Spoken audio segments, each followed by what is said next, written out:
Sir என்னாச்சு sir? Tyre puncture sir. பஞ்சரா? ஆமா சார், பிரேக் பிடிக்காம தான் மரத்துல மோதி நிக்குது. ஏன் என்னாச்சு? ஒண்ணு இல்ல சார், நான் அவசரமா என் பொண்ணு கல்யாணத்துக்கு போயிட்டு இருக்கேன். ஏற்கனவே ரொம்ப லேட் ஆயி போச்சு, டயர் வேற இப்ப பஞ்சர் ஆயி போச்சு. டென்ஷன் ஆகாதீங்க மதியழகன், டயரை மாத்திட்டு சீக்கிரம் கிளம்பிடலாம். ஸ்டெப்னி இருக்கா வண்டியில? இல்ல சார், டயரை கழட்டிட்டு போய் தான் பஞ்சர் ஓட்டிட்டு வரணும். மதியழகன் எங்க போறீங்க? சார் நான் எங்கேயும் ஓடி போயிட மாட்டேன் சார். என் பொண்ணு கல்யாணத்துக்கு போயிட்டு திரும்ப உங்க கூட ஜெயிலுக்கு தான் வருவேன். நீங்க டென்ஷன் ஆகாதீங்க சார், முதல்ல பஞ்சர் போடுற வழியை பாருங்க சார். யோ சீக்கிரம் கொண்டு போய் பஞ்சர் போட்டு. சரிங்க சார்.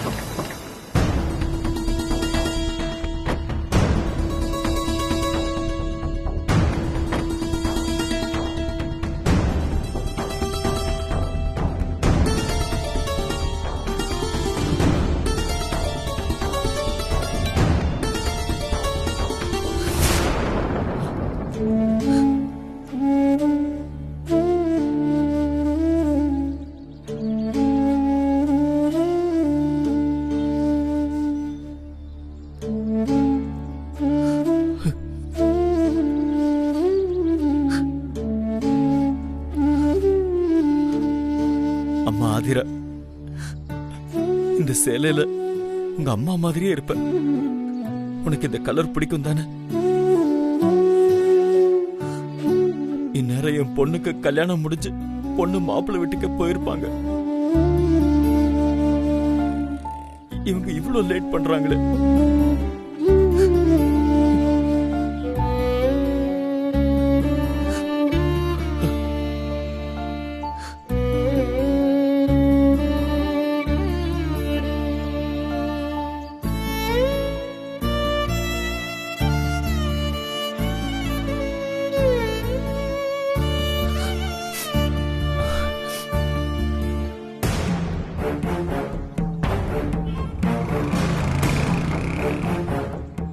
சார் ஏன் சார் இவ்வளவு லேட்? சார் பக்கத்துல இருக்கிற பஞ்சர் கடை லீவு சார், அதான் அடுத்த தெருல போய் ஓட்டிட்டு வரேன் சார். சீக்கிரமா கிளம்பணும் சார். சார் நான் வேணா உங்களுக்கு ஹெல்ப் பண்ணட்டுமா? சார் ஒண்ணு வேணாம் சார், நான் பாத்துக்கிறேன் சார். மதியழகன் இவ்வளவு நல்ல மனுஷனா இருக்கீங்க, உங்க ஒய்ஃபை நீங்க கொன்னுட்டீங்கன்னு சொன்னா யாரும் நம்ப மாட்டாங்களே. சார் நான் கொல்லல சார். நான் உங்களை நம்புறேன் மதியழகன், நீங்க கண்டிப்பா கொன்னு இருக்க மாட்டீங்க. உங்க ஒய்ஃப் எப்பவுமே உங்க கூட சண்டை போட்டுட்டே இருப்பாங்கன்னு சொல்லி கேள்விப்பட்டேன். அது உண்மைதான் சார். என் ஒய்ஃப்னாலதான் நான் என் குடும்பத்தை பிரிஞ்சு வர மாதிரி ஆயிப்போச்சு சார். ஆனா அதே என் ஒய்ஃபாலதான் என் பொண்ணு இன்னைக்கு என் குடும்பத்தோட இருக்கா. என் பொண்ணு இத்தனை வருஷம் கழிச்சு எங்க அம்மா அப்பாவுக்கு பேத்தியா எங்க வீட்டுல இருக்காங்கிறது மட்டும் தான் சார் இன்னைக்கு எனக்கு ஒரே ஆறுதல். உங்க பேச்சிலேயே பெரிய சந்தோஷம் தெரியுது. அங்க போனீங்கன்னா அதிகமா சந்தோஷப்படுவீங்க. ஆமா சார், சீக்கிரம் போலாம் சார். கான்ஸ்டபிள் ரெடியா? Ready sir. வண்டியோட கிளம்பலாம், வாங்க போலாம்.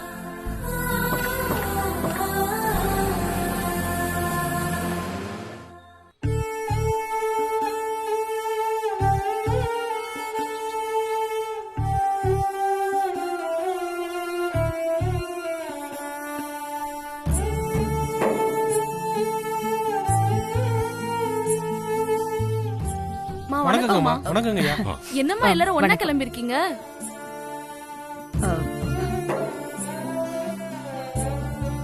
என்ன இப்படி கேட்டுட்ட? அவங்க பேத்தி கல்யாணம் ஆச்சுல்ல, அதான் எல்லாரும் ஒன்னா சேர்ந்து கோயிலுக்கு போயிட்டு இருக்காங்க போல, இல்லைங்களாம்மா? ஆமா ராஜு, ஆதிராவுக்கு நல்லபடியா கல்யாணம் முடிஞ்சா கோயிலுக்கு வர்றதா வேண்டிக்கிட்டோம். அதான் வேண்டுதலை இன்னைக்கு நிறைவேற்றலான்னு எல்லாரும் கோயிலுக்கு போயிட்டு இருக்கோம். அப்ப நாங்க வரோங்கம்மா. வரோம்மா. வாங்க.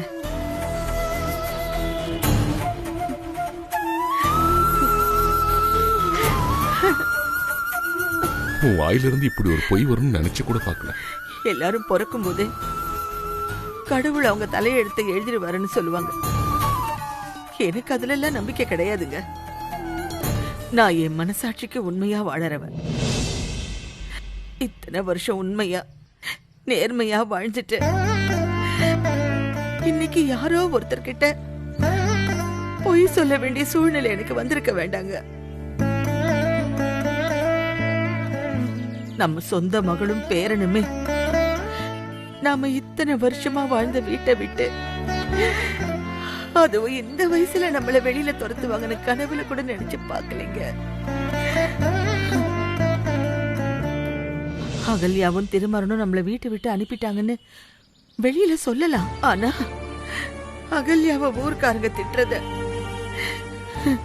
ஒரு அம்மாவா என்னால கேட்க முடியாதுங்க. என் மனசுல இப்ப இருக்கிறது ஒன்னே ஒண்ணுதான்.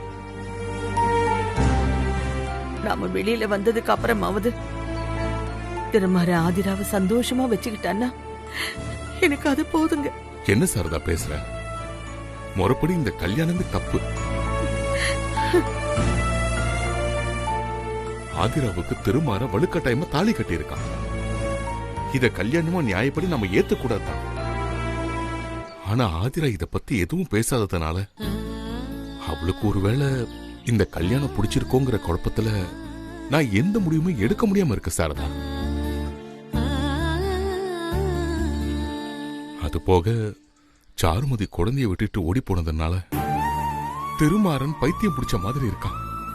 அவ எதையுமே நிதானமா யோசிக்கிற நிலைமையில இல்ல. ஆதிரா இந்த நிமிஷமே இந்த கல்யாணம் வேணான்னு சொன்னா நாம போலீஸ் ஸ்டேஷன்ல கம்ப்ளைண்ட் பண்ணி திருமாற மேல கேஸ் போட முடியும் சாரதா. முதல்ல அவன் ஆதிராவை நல்லா வச்சுக்கிறானான்னு பாப்போம். அப்படி இல்லைன்னா வேற வழியே இல்ல. கண்டிப்பா நான் அதை தான் செய்ய போறேன். அப்பா சொல்றதும் சரிதாம்மா. நான் நிறைய தடவை கவனிச்சிருக்கேன். திருமாறன் மேல ஆதிராவுக்கும் ஆதிரா மேல திருமாறனுக்கும் நிறைய அன்பு இருக்கு. ஆனா அத மட்டும் வச்சு அவங்க ஒன்னா வாழ்வாங்களான்னு தெரியல. ஆதிராவுக்கு 18 வயசு ஆயிடுச்சு. திருமாறன் கூட சேர்ந்து வாழணுமான்றத ஆதிரா தான் முடிவு பண்ணணும்.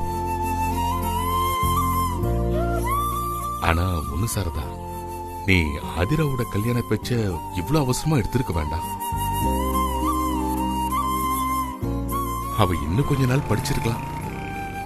சரி விடு, பரவாயில்ல. எல்லாம் நடந்து முடிச்சு போச்சு. ஆமாங்க, எல்லாம் என்னால தானே. இல்லம்மா, அழாதீங்க. நீங்க அவளுக்கு நல்லது செய்யணும் தான் நினைச்சீங்க. வருத்தப்படாதீங்க.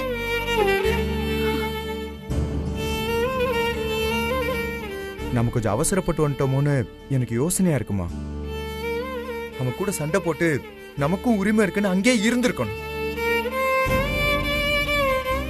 ஆமா அத்த, அவங்க கோர்ட்ல கேஸ் போட்டிருந்தா கூட கேஸ் முடிஞ்சு ஜெயிச்சு வர்றதுக்கு எத்தனையோ வருஷம் ஆயிருக்கும். அது வரைக்கும் நாம அங்கேயே இருந்திருக்கலாம்.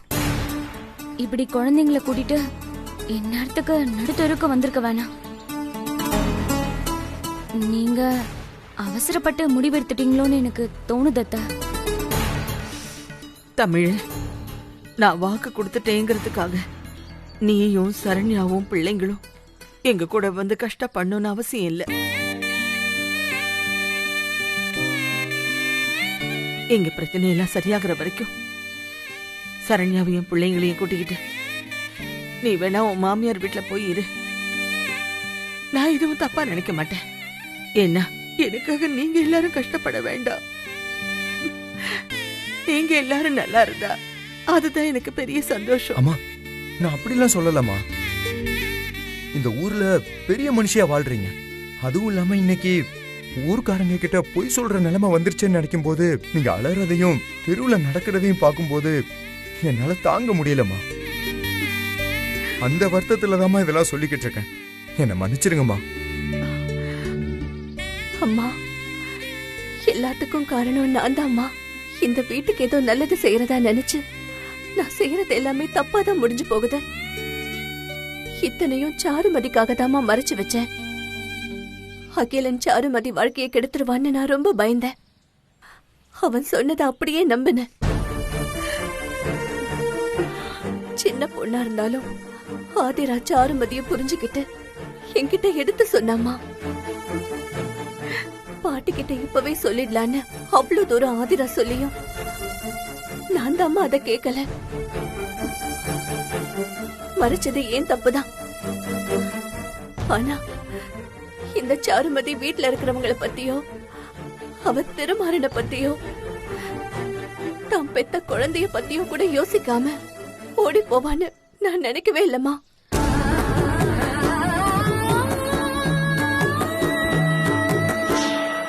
இது மன்னிச்சிருங்கம்மா. நீ எந்த தப்பு செய்யல சுபத்ரா. இன்னொரு வாட்டி மன்னிப்பு கேட்காத. தப்பெல்லாம் சாருமதி அகிலனோடதுதான். நீ இந்த சாருமதிக்கு மட்டும் இல்ல, இந்த குடும்பத்துல இருக்கிற எல்லாரோட நல்லதுக்கு தான் பண்ண. அத அவங்க புரிஞ்சுக்கல. அதனால என்ன, நான் உன்னை நம்புற சுபத்ரா. அழாதம்மா.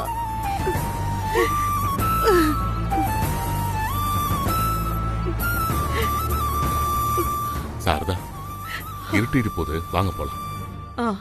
அம்மா, கால் வலிக்குதுமா.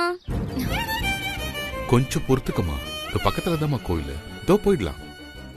சாரதா, காலையில ஊர் ஜனங்க எழுந்திருக்கிறதுக்கு முன்னாடி நம்ம போயிடலாம். நாம இந்த ஊர்ல இருக்க வேண்டாம் சாரதா. நாம வெளியே எங்கேயாவது போய் பொழைச்சுக்கலாம். என்ன பண்ணலாங்கிறது அப்புறம் யோசிப்போம். சரிங்க காவேரி, இன்னும் கொஞ்ச தூரம்தான். நாம கோவில் பக்கத்துல வந்துட்டோம். நான் அங்க வந்து உனக்கு கால் பிடிச்சு விடுறேன், சரியா?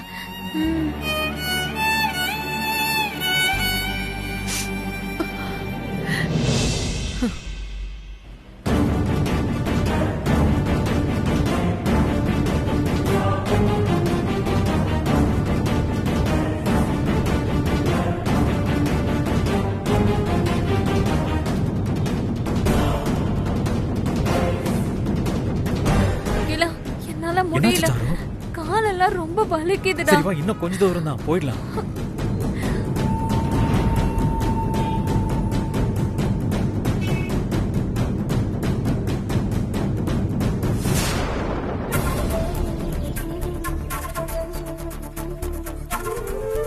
என்னால முடியலடா, கால் ரொம்ப வலிக்குது. எப்படியாவது கஷ்டப்பட்டு வா சாரு, கொஞ்ச தூரம் தான், வா.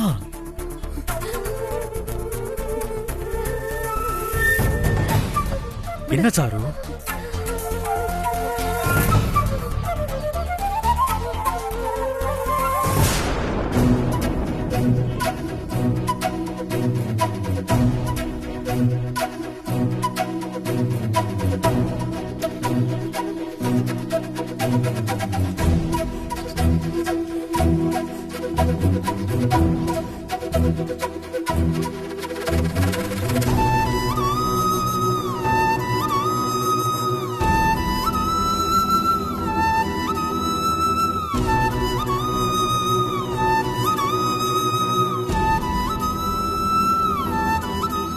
சாரு, எந்திரி சாரு, போலாம். சாரு, இன்னும் கொஞ்ச தூரம் தான் சாரு, போயிடலாம் சாரு. முடியல. போயிடலாம் சாரு, வா.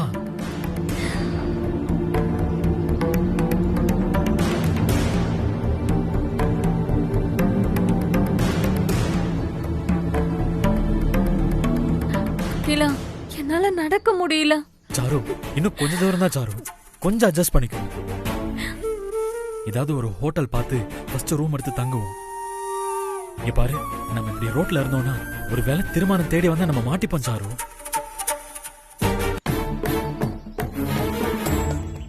ஹோட்டல்னா ரொம்ப செலவாகுமே அகிலா. நம்ம வீடு ஏதாவது வாடகைக்கு எடுத்து தங்கலாம். சாரு, செலவு பத்தியெல்லாம் நீ கவலைப்படாத. உனக்கு உடம்பு சரியானதுக்கு அப்புறம் வீடு பாக்குறத பத்தி யோசிக்கலாம், சரியா? இப்போதைக்கு நீ முதல்ல நல்லா ரெஸ்ட் எடுக்கணும். அதுவும் இல்லாம ஆதிரா கொடுத்த 1 கோடி ரூபாய் என்கிட்ட தானே இருக்கு. இங்க பாரு, நீ செலவு பத்தி எல்லாம் எதுவும் கவலைப்படாத, வா போலாம். சொல்றேன்ல, வா சாரு. சரி.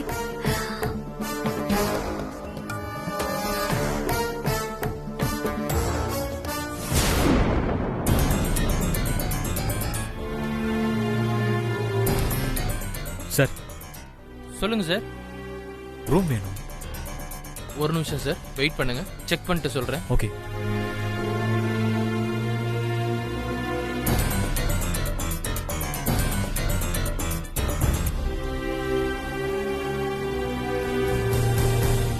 சார், ரூம் இருக்கு. உங்க பேர் சொல்லுங்க sir. Akilan.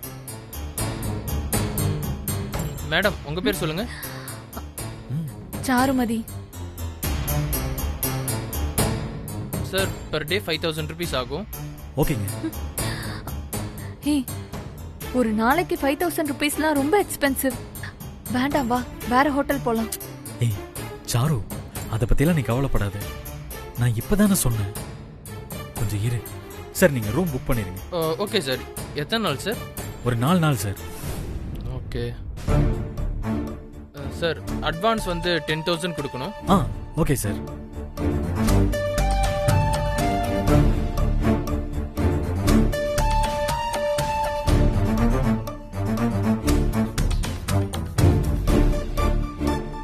Sir ID proof ஏதாவது இருந்தா கொடுங்க. ஒரு நிமிஷம். இந்தாங்க. ஓகே.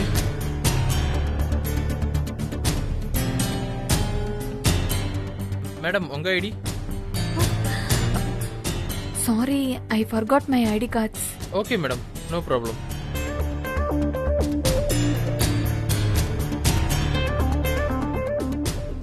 தேங்க்ஸ். பிரசாத். ஒன்றும் இல்லை சாரு, பயப்படாத.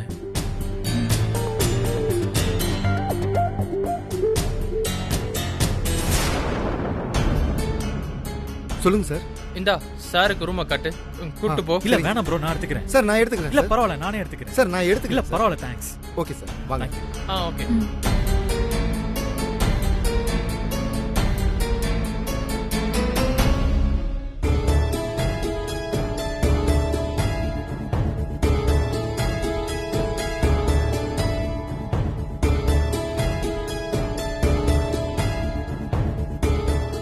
அம்மா, பிரியாணி ரொம்ப சூப்பரா இருக்குமா. இது வரைக்கும் நான் இப்படி சாப்பிட்டதே இல்ல. அப்படியாடா? இந்தா இன்னும் கொஞ்சம் வச்சுக்கோ. இந்தா வைங்கம்மா, இன்னும் கொஞ்சம் வைங்க வைங்க. எப்படிதான் இவங்களால சாப்பிட முடியுதோ?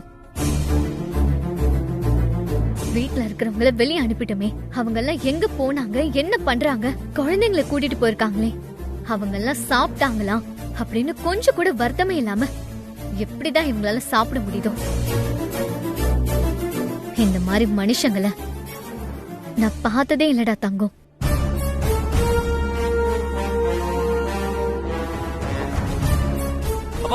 என்னங்க எங்க போறீங்க? ஐயோ, ஏன் சாப்பிடாம போறீங்க? டேய் சொல்லுடா. திருமாரா, அவளை கொஞ்சம் வாய் மூடிட்டு சும்மா இருக்க சொல்லு. உங்க அப்பா சாப்பிடாம போறாரு. ஏய், எதுக்கு அப்படி பேசுன? இப்ப பாரு, அப்பா சாப்பிடாம போயிட்டாரு. மாமா ஒன்னும் உங்கள மாதிரி கிடையாது. அவரு ரொம்ப நல்லவர். அதனாலதான் அவரால சாப்பிட முடியாம அப்படியே எந்திரிச்சு போயிட்டாரு. இல்ல புரியல, நான் எதுக்கு கவலைப்படணும்? தப்பு பண்ணது நீங்க எல்லாரும். அதுக்காக தான் அவங்களை வீட்டை விட்டு அனுப்புனேன். உனக்கு தண்டனையா தாலி கட்டி இந்த வீட்டுல உட்கார வச்சிருக்கேன். உங்களுக்கு தான் குற்ற உணர்ச்சி இருக்கணும். நான் எதுக்கு கவலைப்படணும்? உங்களுக்கு எல்லாம் தண்டனை கொடுத்த சந்தோஷத்துல மத்த நாளை விட நான் அதிகமாவே சாப்பிடுவேன்.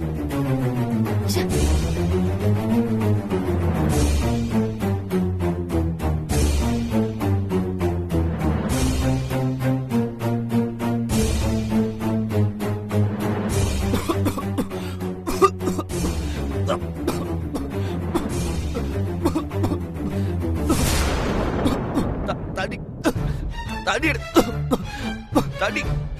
தண்ணி எடு. ஏய், ஏய், தண்ணி குடு. ஏய்.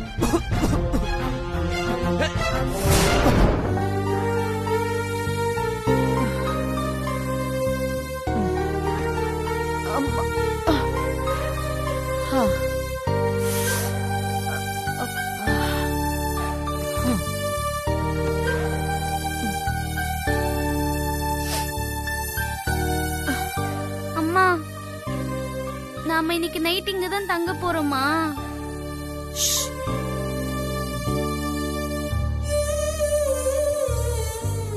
அம்மா, நாளைக்கு நம்ம எந்த ஊருக்கு போறோம்? ஹே, சும்மா இருடி. எனக்கு தெரிஞ்சதானே நான் உன்கிட்ட சொல்ல முடியும்.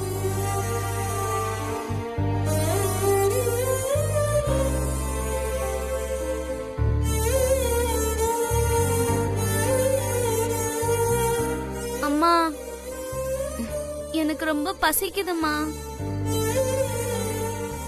நாம ரொம்ப பெரிய குடும்பத்தை சேர்ந்தவங்க.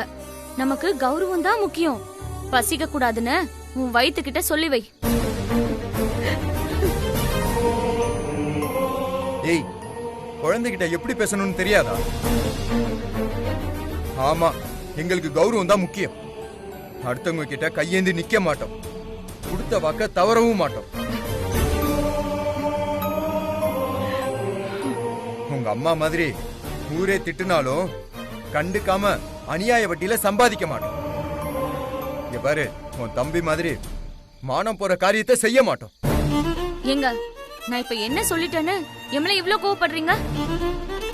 நான் கேட்டதுல என்னங்க தப்பு இருக்கு? திருமாறன் ஏதோ சொன்னான்னு உடனே இந்த வீட்டை நீயே வச்சுக்கோன்னு வெளியில வந்துட்டீங்க. குழந்தைய கூட்டிட்டு வந்து இப்படி கோயில்ல வந்து தங்கிட்டு இருக்கோம். இதெல்லாம் நல்லாவா இருக்கு?